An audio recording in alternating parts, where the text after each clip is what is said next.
Hello there, welcome back to News 5. Singapore's educational institutions should not be used as platforms for partisan politics, but must recognize the country's cultural and social context and work within its laws. Education Minister Ong Ye Kung said this in Parliament today in response to questions on a proposed course at Yale-NUS College that was cancelled 2 weeks before it was due to start. The module, titled Dialogue and Dissent in Singapore, would have been led by local playwright Alfian Saad. Mr. Alfian submitted his first plan in May when the college called for proposals for its Learning Across Boundaries program, a compulsory credit-bearing program for first-year students. He handed in a revision in September, but the college felt it lacked academic rigour.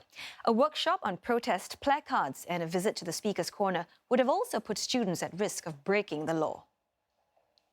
YNC continued to engage Mr. Alfian Saad to register their concerns and work with him to revise and refine the project itinerary.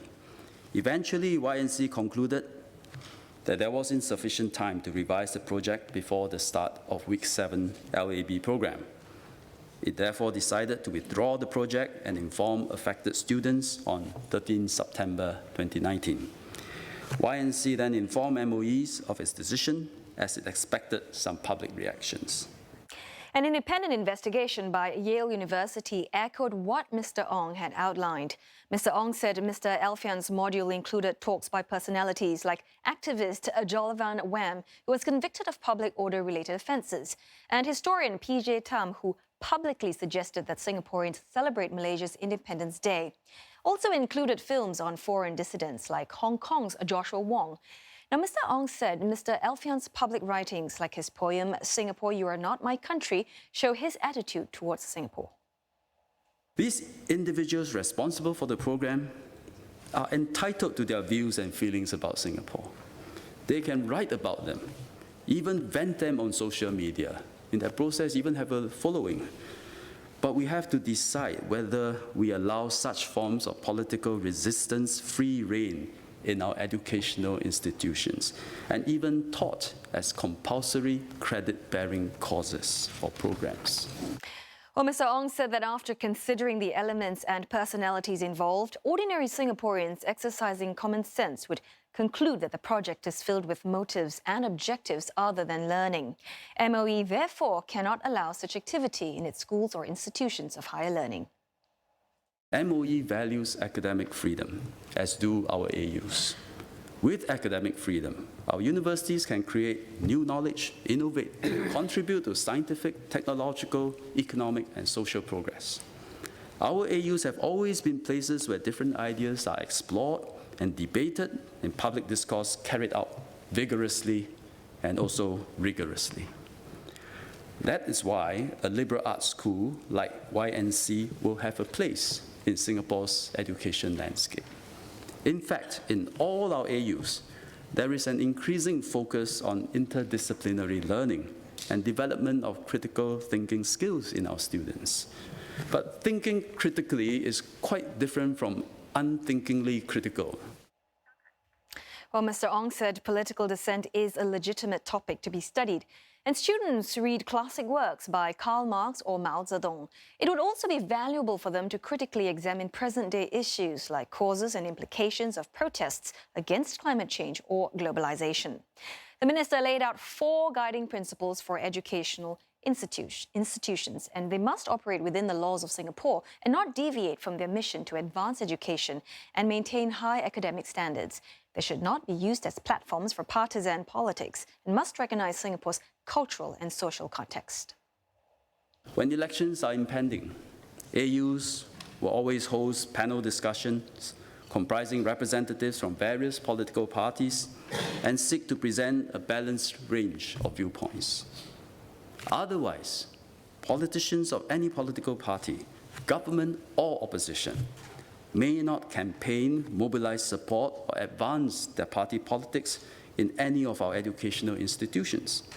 This has always been the position, always been.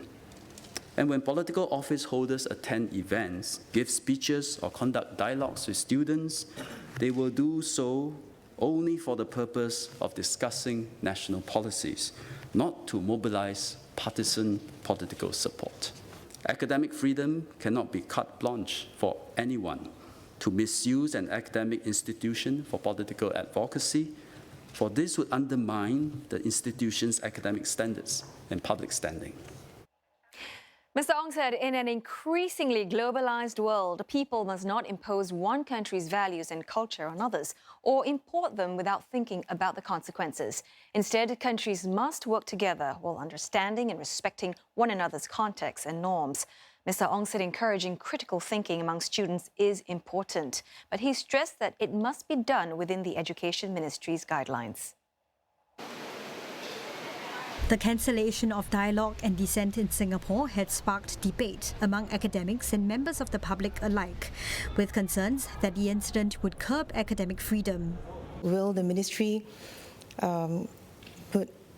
exercise greater scrutiny on YNC over the programs it carries out or the lecturers or academics that it engages? And two, can we still continue to have a liberal arts education here in Singapore, bearing in mind our local context? Mr. Ong said the government values the partnership between Yale University and NUS to bring quality liberal arts education here. But for it to work, both sides must abide by MOE's guidelines. The standard of that project is so far off the mark. I think both sides agree there's no implications on academic freedom. But I will not rule out that in time to come, from time to time, there may be incidences that test our partnership. And when that happens, I expect both sides to have to constantly evaluate the strength of our understanding and adherence to the principles I stated earlier. Mr. Ong also raised questions on the suitability of some individuals, given their history in activism. Nominated MP Walter Thassara asked if this means institutions should blacklist certain individuals. This is concerning because it raises the risk that universities will overreact and put people on such a list when they should not be. Does a person who is an activist therefore not suitable to teach? I think no. In fact, it's the reverse. To realize the impact of research and your work, faculty are encouraged to be active. So translate your findings into patents, into enterprises, or if it's in the social sciences, discuss with ministries your ideas, see if you can contribute to policy making. You cannot conflate between your teaching and your political activism. You can't conflate them within a classroom. You have to keep them separate. He added, it's important to look at not just the contents of the course, but also the instructor's history and what he stands for.